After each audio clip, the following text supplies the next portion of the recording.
అందరికీ నమస్కారం. నా పేరు రమ. నీవే ప్రాణం 1వ భాగం. 20 ఎకరాల విస్తీర్ణంలో ఉన్న ఒక పెద్ద బంగ్లా. ఆ బంగ్లా చుట్టూ 30 మంది కండలు తిరిగి బలంగా ఉన్న సెక్యూరిటీ గార్డ్స్. బంగ్లా చుట్టూ 4 ఎకరాల పైనే ఉన్న పెద్ద గార్డెన్. బంగ్లాకి ఒక సైడ్లో పెద్ద పోర్టికో, అందులో అన్ని రకాల టాప్ బ్రాండ్స్ లేటెస్ట్ మోడల్ కార్లు. మరో సైడ్లో ఉన్న పెద్ద స్విమ్మింగ్ పూల్. ఇంటి ముందు ఒక వాటర్ ఫౌంటైన్. సింహద్వారంలో అడుగు పెట్టగానే ఇంపోర్టెడ్ ఇంటీరియర్తో చక్కగా ఉన్న పెద్ద హాల్. గుమ్మంలో నిలబడగానే ఎదురుగా స్టెప్స్. పర్మిషన్ దగ్గర రాజసం ఉట్టిపడుతున్నట్టుగా శివపార్వతుల్లా ఉన్న దంపతుల నిలవెత్తు ఫోటో. అక్కడి నుండి స్టెప్స్ మీద పై ఫ్లోర్కి వెళ్ళగానే అక్కడున్న మాస్టర్ బెడ్రూమ్లో ఆ ఇంటి యువరాణి, ఆ మొత్తం ఆస్తికి ఏకైక వారసురాలు అయిన ఒక అందమైన పాలరాతి శిల్పంలా ఉన్న అమ్మాయి. నీళ్లు నిండిన కళ్ళతో ఆ రూమ్లో వాల్కి ఉన్న తన తల్లిదండ్రుల పెయింటింగ్ని బాధగా చూస్తూ ఉండిపోయింది. ఇంతలో అతుల్య, నిద్ర లేచావా తల్లి అని అంటూ ఆ అమ్మాయి పిన్ని వల్లిగారు ఆ రూమ్లో వచ్చేసరికి అతుల్య కంగారుగా చెంపల మీదుగా జరిన కన్నీళ్లను తుడుచుకొని మామూలుగా కూర్చొనుంది. అప్పటికే అక్కడికి వచ్చి అతుల్యను గమనించిన వల్లిగారు 15 ఏళ్లుగా అతుల్య తన నుండి దాస్తున్న బాధ తెలిసిందే కావడంతో నేరుగా ఆమె వార్డ్రోబ్ దగ్గరికి వెళ్ళి ఎల్లో అండ్ బ్లూ కలర్లో ఉన్న లంగవనిని తీసి ఆమె చేతిలో పెట్టి పక్కన కూర్చొని ఆప్యాయంగా ఆమె తల నిమురుతూ, అలా పుట్టినరోజు నాడు కన్నీళ్ళు పెట్టుకోకూడదు అతుల్య, ఇటు చూడు అంటూ ఇంకా కన్నీటి చారలు ఉన్న అతుల్య చెంపలు తుడుస్తూ, నేను నిన్ను కనకపోవచ్చు కానీ 15 ఏళ్ళుగా కడుపులో పెట్టుకొని చూసుకుంటున్నానురా. నువ్వు ఏ టైంలో ఎలా ఉంటావో, దేనికి ఎలా రియాక్ట్ అవుతావో, ముఖ్యంగా ఇక్కడ అని అంటూ అతుల్య గుండెల మీద చేయి పెట్టి చూపిస్తూ, ఎంత బాధను దాస్తున్నావో అన్నీ నాకు తెలుసురా అంటూ ఆమె మాటలకు స్తబ్దుగా ఆమెను చూస్తూ ఉన్న అతుల్యను తన గుండెలకు హత్తుకొని, సరదాగా ఆడుతూ పాడుతూ ఉండే నీ జీవితాన్ని మీ బాబాయ్ అతి జాగ్రత్తతో పంజరంలో బంధించిన చిలకలా చేసేశారు. నువ్వు అనుభవిస్తున్న ఈ నరకాన్ని ఆయనకి ఎలా చెప్తే అర్థమవుతుందో తెలియట్లేదురా అనుకుంటూ ఉండగా ఇంతలో అదే ఫ్లోర్లో ఉన్న మరో రూమ్ నుండి వల్లి అని అతుల్య బాబాయ్ వెట్రిగారు పిలిచేసరికి వల్లిగారు అతుల్యతో, సరే తొందరగా రెడీ అవ్వు, గుడికి వెళ్దాం అని చెప్పేసి ఆవిడ అతుల్యకి కావలసినవన్నీ తీసి పెట్టేసి వెట్రిగారి దగ్గరికి వెళ్ళారు. ఆవిడలా వెళ్ళగానే అతుల్య ప్రాణం ఉన్న శవంలా, మొహంలో ఎలాంటి భావం లేకుండా లేచి వాష్రూంలోకి వెళ్ళి షవర్ ఆన్ చేసి దాని కింద నిలబడింది. షవర్ నుండి పడుతున్న చల్లటి నీళ్లు తన గుండెల్లో పొంగుతున్న లావాను ఏమాత్రం తగ్గించలేకపోతుంటే తన బాల్యం గుర్తు చేసుకొని ఒకప్పుడు తన బర్త్డే తన తల్లిదండ్రుల మధ్య ఎంత సంతోషంగా జరిగేదో గుర్తు రాగానే మౌనంగా అమ్మ, అప్ప అంటూ రోధిస్తూ ఉంది అతుల్య మనసు.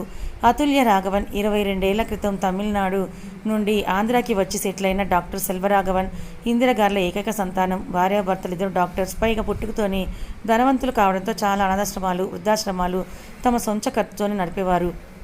వాళ్ళు ఆంధ్ర వచ్చి సెటిల్ అయిన 2 ఏళ్లకు అతుల్యకి జన్మనిచ్చారు ఇందిరగారు. కూతురు పుట్టినందుకు అప్పట్లో సెల్వగారు చేసిన సంబరాలు ఇప్పటికీ ఒక పెద్ద సంచలనమే. అటు ఆర్ఫనేజ్, ఓల్డేజ్ హోమ్లు చూసుకుంటూనే అతుల్యతో అందమైన ప్రపంచంలో సంతోషంగా జీవనం సాగిస్తూ ఉండగా అనుకోకుండా యాక్సిడెంట్కి గురై ఇద్దరు స్పాట్లోనే చనిపోయారు.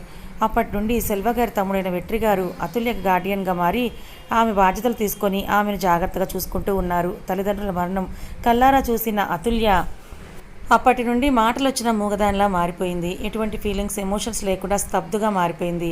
పైగా వెట్రిగారి స్ట్రిక్ట్ రూల్స్ అండ్ రెగ్యులేషన్స్ కారణంగా అతుల్య మరింత ప్రాణం ఉన్న బొమ్మలా మారిపోయింది. తనతో ఎవ్వరు మాట్లాడినా తిరిగి మాట్లాడే అలవాటు కానీ, కనీసం కన్నెత్తి చూసే పొరపాటు కానీ ఇప్పటి వరకు చేసింది లేదు. అంత ఆస్తి ఐశ్వర్యం ఉన్నా తనకంటూ స్వేచ్ఛ లేదు. 15 ఏళ్ల నుండి బంగారు పంజరంలో చిలకలా జీవితాన్ని గడుపుతోంది. కాసేపటికి అన్యమనస్కంగానే రెడీ అయి బయటకు వచ్చిన అతుల్యను చూసిన వెట్రిగారికి ఒక క్షణం మనసుకి సంతోషంగా అనిపించినా ముభావంగా ఆమె నుండి మొహం తిప్పుకొని, లేట్ అవుతోంది పదండి అంటూ వల్లిగారిని అతుల్యను తీసుకొని దగ్గరలో ఉన్న శివాలయానికి బయలుదేరారు. తమ చుట్టూ 10 మంది గార్డ్స్ వలయంలో ఏర్పడి గుళ్ళోకి తీసుకెళ్తుంటే అదంతా చిరాగ్గా ఫీల్ అవుతున్న అతుల్యను చూసిన వల్లిగారు కూడా అసహనంగా, దేవుడి దగ్గర కూడా ఏంటండి ఇదంతా అని అడిగారు ఆమె భర్తని. ఆ ప్రశ్నకు వెట్రిగారు గుడి మెట్లు ఎక్కుతూ చుట్టూ అంతా కూడా చూస్తూ, మనకున్న ఆస్తి అంతస్తులకు మన జాగ్రత్తలో మనం ఉండాలి వల్లి. ఎటువైపు నుండి ఏ ప్రమాదం పొంచుకొని వస్తుందో మనకి తెలియదు కదా, అలాంటి జీవితాలు మనవి అని అన్నారు. దానికి ఆవిడ ఆయన్ని కోపంగా చూస్తూ, మీది జాగ్రత్త కాదండి, అతి జాగ్రత్త. ఈ అతి జాగ్రత్తే మిమ్మల్ని ఎప్పుడో ఒకప్పుడు కొంప ముంచేస్తూ ఉంటుంది చూడండి అని. అయినా దేవుడు రాసిన రాతను మనం ఎలాంటి బలగాలు ఉపయోగించినా మార్చలేం, ఆ విషయం గుర్తుపెట్టుకోండి అని తమ ముందున్న గార్డ్స్ను తప్పించుకొని అతుల్య చేపట్టుకొని గుళ్ళోకి తీసుకెళ్లిపోయారు వల్లిగారు. వల్లిగారి కోపానికి వెట్రిగారు అక్కడి నుండి దేవుడికి దండం పెట్టుకొని తిరిగి వెళ్ళిపోయి కారులో కూర్చున్నారు. ఆయన వెనుకే గార్డ్స్ కూడా వచ్చేశారు ఆయన చెప్పడంతో. వల్లిగారు దేవుడి ముందు కనీసం చేతులు కూడా జోడించకుండా మౌనంగా నిల్చున్న అతుల్యను చూస్తూ, రాయిలా ఉన్న మా అతుల్య మనసుని మార్చి ఆ మనసులో ప్రేమను పుట్టించే రాకుమారుడిని తొందరగా తన జీవితంలోకి పంపించు శివయ్య అని వేడుకున్నారు. ఒక అందమైన డ్యూప్లెక్స్ ఇల్లు, ఆ ఇంట్లో జిమ్ ఏరియాలో కండలు తిరిగిన చక్కటి శరీరం, చూడగానే అలానే చూస్తూ ఉండాలనిపించేటంతటి ప్రకాశవంతమైన మోము, నవ్వితే పడే బుగ్గ సొట్టలు కలిగిన ఓ మన్మధుడు లాంటి యువకుడు అప్పటి వరకు చేసిన వర్కౌట్స్ వల్ల పట్టిన చెమటను నాప్కిన్తో తుడుచుకుంటూ కింద కిచెన్లో బ్రేక్ఫాస్ట్ ప్రిపేర్ చేస్తున్న తన తల్లిని వెనక నుండి ఆమె మెడ చుట్టూ చేతులు వేసుకొని ఆమె బుగ్గన ముద్దు పెడుతూ, ఏం వండుతున్నావు అవంతి అని అడిగాడు.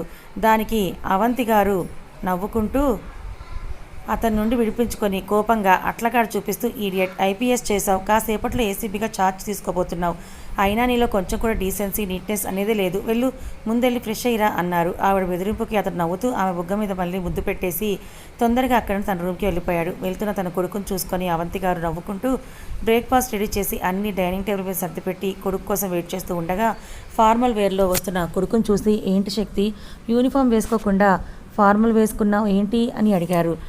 ఆ ప్రశ్నకు శక్తి నవ్వుతూ, గుడికి వెళ్ళాలన్నావు కదమ్మా, ఆయన దగ్గర షో చేయడం ఎందుకులే, వచ్చాక చేంజ్ చేసుకుందాం అని అంటూ డైనింగ్ టేబుల్ దగ్గర చైర్ లాక్కొని కూర్చొని ఇద్దరూ కలిసి బ్రేక్ఫాస్ట్ కానిచ్చి గుడికి బయలుదేరిపోతుండగా అవంతి గారి మొబైల్ రింగ్ అయింది. అవంతి మనోహర్ గార్ల ఏకైక సంతానం శక్తి రాఘవేంద్ర. వారిది ప్రేమ వివాహమే అయినా పెద్దలు పచ్చజెండా ఊపడంతోనే పెళ్లి జరిగింది.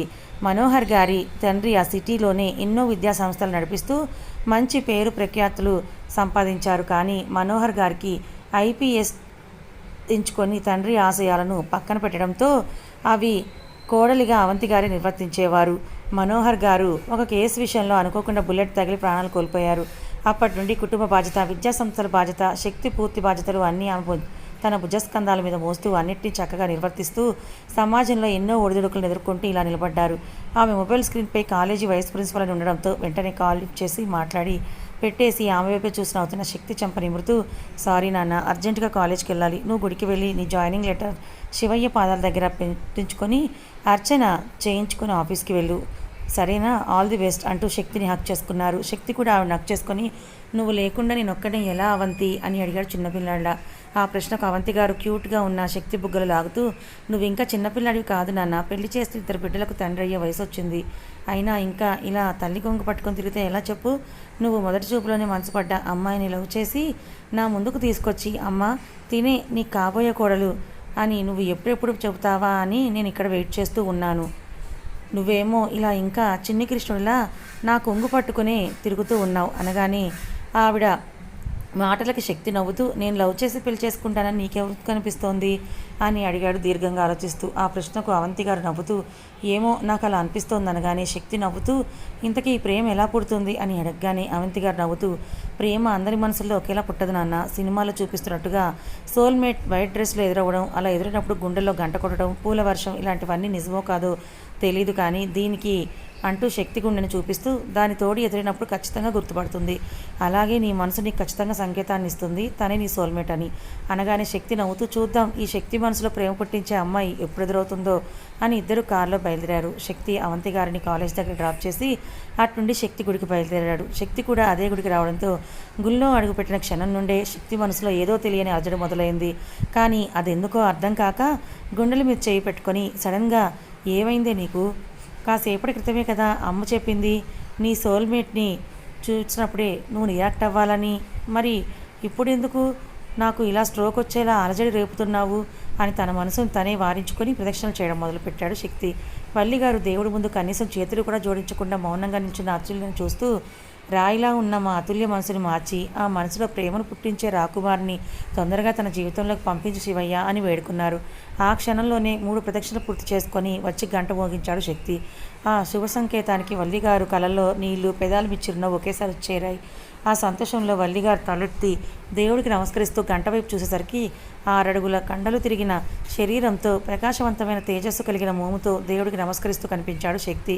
శక్తిని చూడగానే ఆవిడకి ఎందుకో మనసులో ఏదో తెలియని ప్రశాంతత చోటు చేసుకునేసరికి ఆవిడ చూపు శక్తి మీద నుండి గర్భగుడిలో ఉన్న శివయ్య మీదకు మరలించి, నాకు నువ్వు ఇస్తున్న సంకేతాన్ని ఎలా తీసుకోవాలో తెలియట్లేదు శివయ్య, కానీ నా బిడ్డ ఇన్నాళ్ళు కోల్పోయిన సంతోషాలను పదింతలు పంచేవాడిని తనకి జీవిత భాగస్వామిగా పంపిస్తామని నమ్ముతున్నాను అనుకొని ఆవిడ ప్రదక్షిణలు చేయడానికి వెళ్తే అప్పటికే శక్తి పంతులు గారికి ఇచ్చిన జాయినింగ్ లెటర్ ఆయన శివయ్య పాదాల దగ్గర పెట్టి పూజ చేసి తిరిగి శక్తి చేతికి ఇవ్వబోతూ ఆయనకి కుడివైపు శక్తికి ఎదురుగా ఉన్న అతుల్య గర్భగుడిలో ఉన్న శివయ్యను తీక్షణంగా చూస్తూ ఉండడం గమనించి అనుకోకుండా ఆయన చేతిలో ఉన్న శక్తి జాయినింగ్ లెటర్ ఆయన జారవిడిచారు. అనుకోకుండా అది గమనించిన అతుల్య ఆ లెటర్ నేలం తాకముందే పట్టుకోవడం, అది పడిపోవడం గమనించిన శక్తి కూడా కంగారుగా లెటర్ని పట్టుకోవడం ఒకేసారి జరిగాయి. అంతే, ముందుగా అతుల్య ఆ లెటర్ని పట్టుకుంటే లెటర్ని పట్టుకున్నాను అని రిలాక్స్గా ఫీల్ అవుతూ పోతుంటే శక్తి అతుల్య చేతులు పట్టుకున్నాడు. ఒకరి స్పర్శ ఒకరికి తెలిసేసరికి ఇద్దరికీ శరీరం అంతా ఒక్కసారిగా కరెంటు పాస్ అయినట్టుగా అనిపించింది. ఆ క్షణం అతుల్య తనకు తెలియకుండానే మొదటిసారి తలెత్తి పరాయి వ్యక్తి కళ్ళలోకి చూసింది. అప్పటి వరకు తన ఎదురుగా ఉన్న అతుల్యను గమనించిన శక్తి కూడా ఆమె స్పర్శకు తలెత్తి ఆమె కళ్ళలోకి చూడగానే ఇద్దరి చూపులు కలిశాయి. ఒకరి కళ్ళలో ఒకరు చిక్కుకోవడంతో చుట్టూ ప్రపంచాన్ని మర్చి మరీ ఒకరి కళ్ళలోకి ఒకరు చూసుకుంటూ అలానే ఉండిపోయారు. శక్తి కళ్ళలో ఏదో తెలియని భావం అతుల్యను కట్టిపడేసేసరికి తను ఎక్కడుందో ఏం చేస్తుందో కూడా మర్చిపోయింది అతుల్య. ఇక శక్తి అయితే తన ఎదురుగా 5.5 అడుగుల నిలువెత్తు పాలరాతి శిల్పంలా ఉన్న ఆమెను చూడగానే మనసు సంతోషంతో ఉరకలు వేస్తుంటే తన మనసు తనకేం సంకేతం ఇస్తుందో గ్రహించిన శక్తి పెదాల మీదకి అందమైన చిరునవ్వు వచ్చేరింది.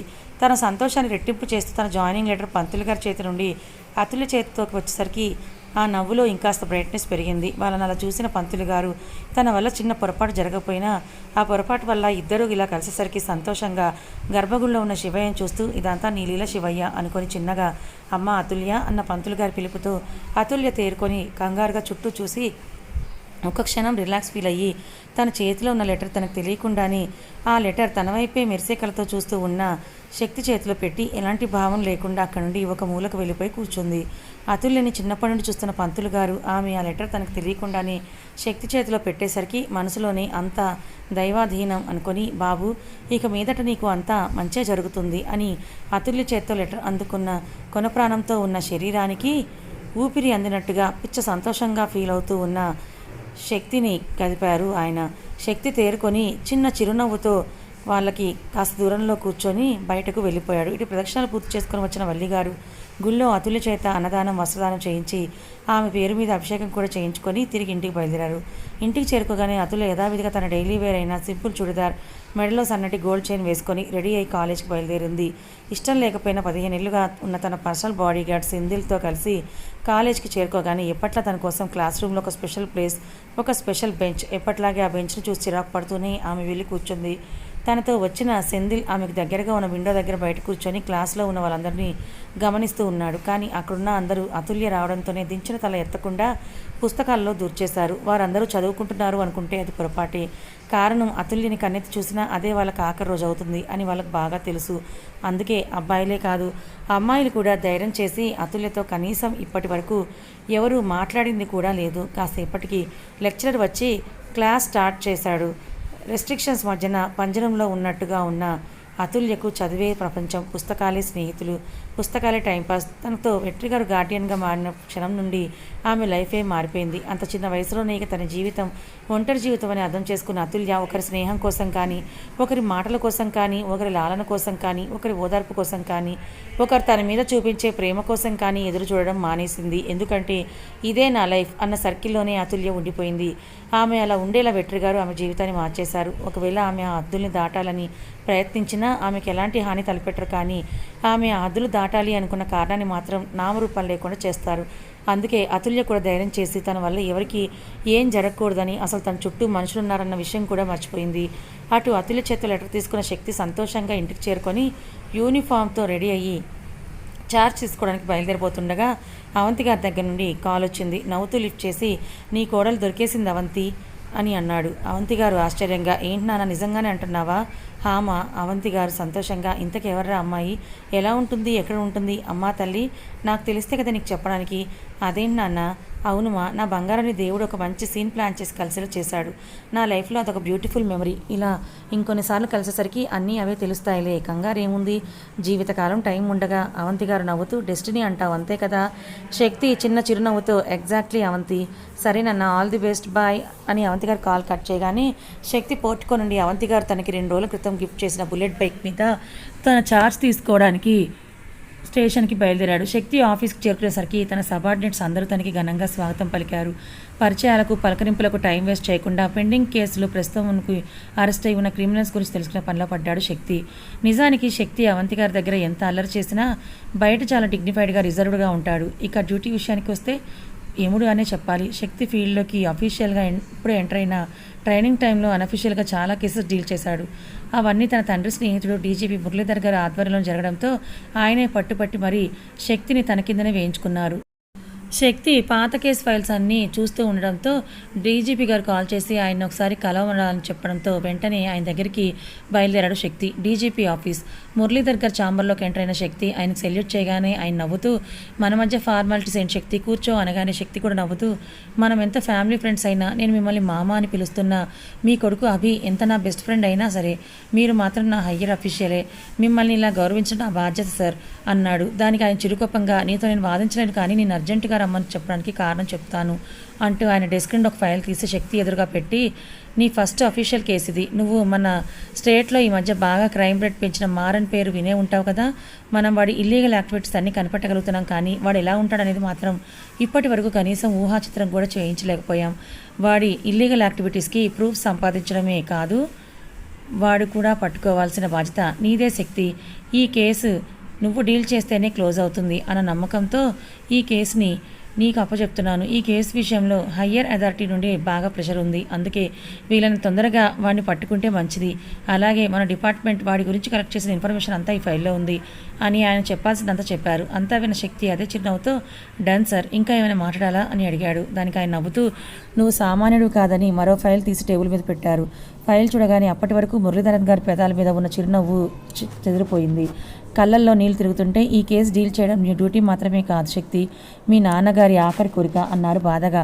మురళీధర్ గారు మనోహర్ గారిని గుర్తు చేసేసరికి శక్తికి తన 8 ఏళ్ల వయసులో నవ్వుతూ బయటకు వెళ్లి శవంలా తిరిగి వచ్చిన తన తండ్రి గుర్తురాగానే అప్పటి వరకు గంభీరంగా ఉన్నవాడు కాస్త తండ్రి ఆఖరి క్షణాలు గుర్తొచ్చేసరికి తనని తాను కంట్రోల్ చేసుకోలేకపోయాడు. ఎప్పుడూ ఎమోషన్స్ని కంట్రోల్లో ఉంచుకునే శక్తికి అప్రయత్నంగా కళ్ళల్లో నీళ్లు వచ్చి చేరాయి. ఆ బాధలోనే అప్పటి వరకు కాస్త నవ్వుతూ ఉన్న శక్తి మొహం కాస్త సీరియస్గా మారిపోయింది. కథ ఇంకా ఉంది. అతుల్య మనసులో ఏముంది, తను ఎందుకలా రాయిలాగా మారిపోయింది, నిజంగా ఆమె బాబాయ్ వెట్రి తన మంచి కోసం ఇదంతా చేస్తున్నాడా లేకపోతే మరి ఇంకేదైనా కారణం ఉందా? మరి శక్తి తనని తొలిచూపులోనే ప్రేమించాడు కదా, మరి రాయిలా మారిపోయిన అతుల్య మనసుని మార్చగలడా? నిజంగా శక్తిని అతుల్య కూడా ప్రేమించగలదా? మరి వీళ్ళిద్దరూ ఎలా కలవబోతున్నారు తెలుసుకోవాలనుకుంటే ఛానల్ని ఫాలో అవ్వండి. ఈ కథ మీకు ఎలా అనిపించింది, నచ్చిందా? నచ్చితే లైక్ చేయండి, మరికొంతమందికి షేర్ చేయండి. ఇలాంటి మరిన్ని మంచి కథల కోసం మన ఛానల్ని సబ్స్క్రైబ్ చేసుకోండి. Thank you so much for watching.